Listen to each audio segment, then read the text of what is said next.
Helden van Jer heet het. We zijn een tijdje geleden in België geweest en daar was lokale helden hadden ze daar.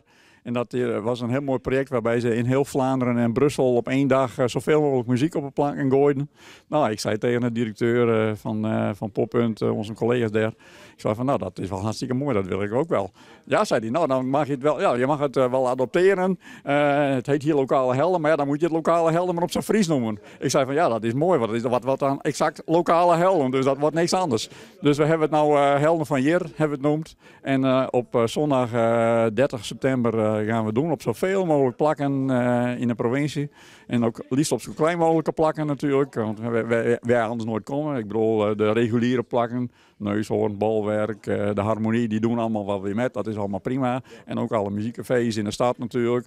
Alleen het is voor ons juist interessant om te kijken of we op zoveel mogelijk andere plakken. Dus bijvoorbeeld in de muziekcafé De Vil in Jislem. Of in Cornium, of in Buitenpost, of andere plekken. Misschien kan Skraal in Terwispel wel op het podium en Van Geeftem op Ameland. Nou, zo zijn er allerlei mogelijkheden voor iedereen om zowel als locatie, zeg maar, of dat nou een kerk, een voetbalkantine of wat dan ook is, of als band gewoon met te doen. Wat is het idee hierachter? Het idee is erachter dat wij zelf het gevoel hadden dat er met de culturele hoofdstad wel wat miste, juist in de plakken die zeg maar, wat buiten de radar liggen. En we vonden het wel een mooi idee om daar dan in te springen en daar juist wel wat aan te doen. Want er is natuurlijk een hele levendige muziekscene in de provincie. En niet alleen op popmuziekgebied, maar ook met klassiek, jazz, Havabra, noem maar op. En dat soort acts kunnen ook allemaal meedoen. Iedereen kan hier aanhaken, zeg maar. Ook die 6-jarige blokfluitende nichtjes.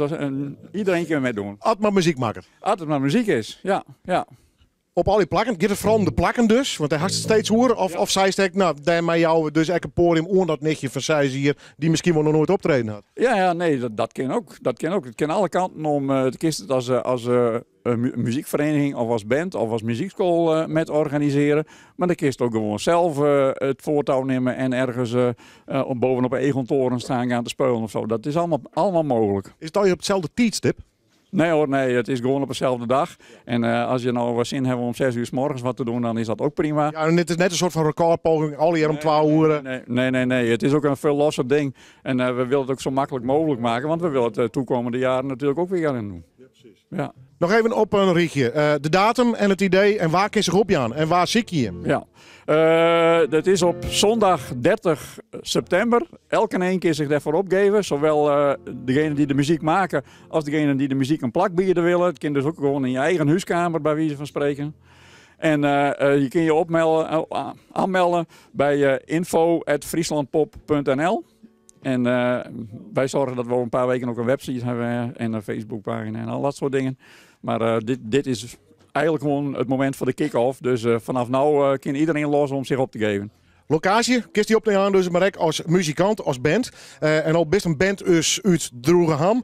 Kist best eens te lonen komen in Haas, maar is dat zelf regelen je hem dat? Nee, het is wel de bedoeling dat elke een zoveel mogelijk in zijn eigen plak speelt. Dus het is van de man nu te worden wel een taak. Die bij je dan ook in Droegeham spelen? Die mag zeker in Droegeham spelen. Dat willen wij uiterst graag, zeg maar. En zo lang mogelijk ook. Ik kijk even om me heen.